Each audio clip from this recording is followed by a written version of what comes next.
bagian terakhir yang ingin saya jelaskan, yaitu beberapa tip untuk melakukan prompt engineering. Apa itu prompt engineering? Prompt engineering itu bagaimana memberikan pertanyaan yang tepat ke AI dengan memberikan keyword-keyword khusus. Ya, jadi yang pertama, saat kita misalnya tidak ada ide, kita bisa saja memberikan pertanyaan seperti ini. Cari 50 potensi kegunaan dari tanaman lidah buaya. Bisa 50 ya, bisa 30 atau bisa 20. Nanti dari hasilnya itu, dari 50 ide itu, Anda melakukan filter. Anda copy ke VS Code, Anda edit, mana yang cocok, mana yang tidak, Anda melakukan filter. Ya. Kemudian Anda melakukan lagi pertanyaan berikutnya, Anda berikan mode /thinking, bagaimana memanfaatkan lidah buaya misalnya untuk masker atau pelembab wajah karena saya tertarik untuk membuat bisnis ini. Bagaimana cara mengolahnya? Dan butuh 46 detik untuk AI untuk menjawab. Setelah dijawab,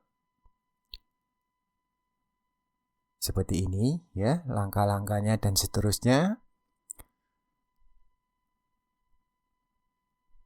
Dan Anda bisa lanjutkan ke pertanyaan-pertanyaan berikutnya lagi.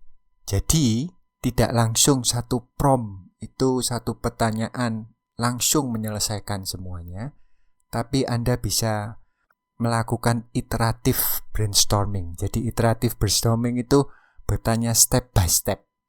Seperti yang saya lakukan ini. Dari 50, kita kembangkan satu ide, dari satu ide kita kembangkan lagi menjadi hal yang lebih besar. Ini namanya iteratif brainstorming. Ini tip prompt engineering yang pertama. Tip yang kedua, misalnya saya ingin membuat artikel, ya. Artikel ekonomi tentang kondisi setelah perang US dan Iran. Ini saya aktifkan /thinkingnya seperti ini.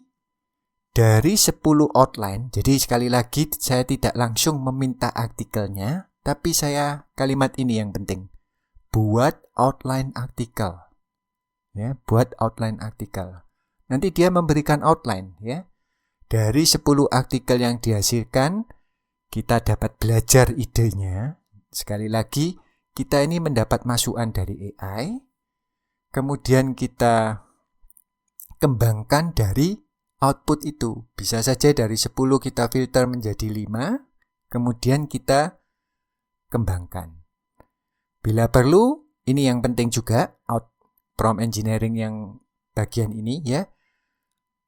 Dari outline yang kamu hasilkan, pikirkan kekurangannya.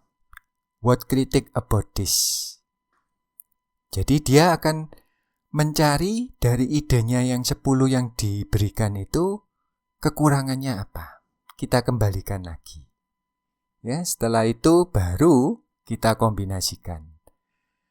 Perbaiki outline dengan mengkombinasikan kekurangan yang sudah ada, hanya pertahankan topik nomor 6, 7, dan 8. Nah, jadi dari sini Anda sudah bisa mendapatkan gambaran dari 10 yang didapat, kita kirimkan kembali ke dia, cari kekurangannya, bagian yang kita sukai, kita suruh pertahankan. Oke, saya setuju dengan outline ini. Sekarang kita kembangkan outline nomor 1 menjadi beberapa paragraf.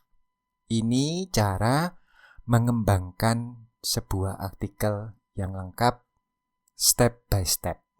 Tentu saja dengan mengkombinasikan pengetahuan dasar Anda serta model yang lain, maka artikel ini layak untuk dibaca. Supaya menghindari sakupensi, gunakan pertanyaan yang netral. Ya, ini pertanyaan yang tidak netral seperti yang saya highlight itu tidak netral, ya. Yang netral adalah seperti ini.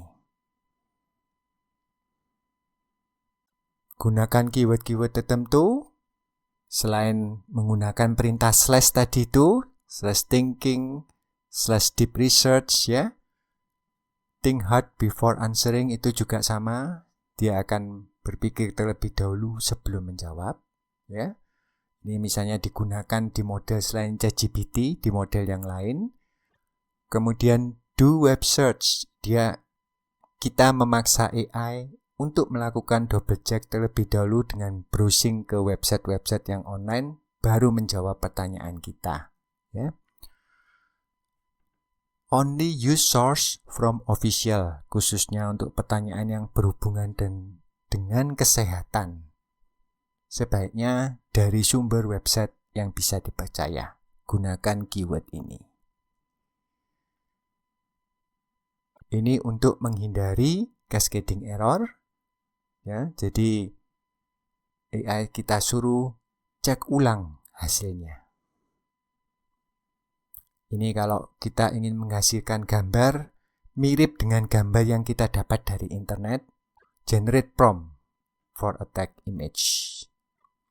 Sebagai penutup, ya, saat ini banyak digunakan untuk apa? AI itu 25% untuk membuat summary, memperbaiki ejaan, ya, dan 25% lagi untuk mencari solusi praktis, misalnya bagaimana melakukan diet, ya, membuat kue, ya, terus 18% mencari informasi, sisanya tentang pertanyaan teknik. Tentu saja dengan AI membantu menghemat waktu jelas. Karena kalau kita dulunya browsing satu persatu website, kita baca, kita filter, ya. Sekarang model AI, robotnya yang akan membantu kita membrowsingkan, membuatkan summary, membuat hal-hal yang belum terpikirkan, termasuk mencari ide-ide baru, ya, mengembangkan skill yang dibutuhkan di lapangan. Nah, ini yang terutama yang ingin saya ajarkan, ya. Jadi AI itu pengetahuannya sangat banyak sekali.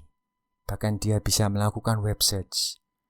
Kita bisa belajar. Jadi bukan menggunakan AI untuk membantu tugas kita asal kopas, kita tetap bodoh. Tapi kita bisa belajar dari jawaban-jawaban itu sehingga skill kita sendiri yang menjadi lebih baik.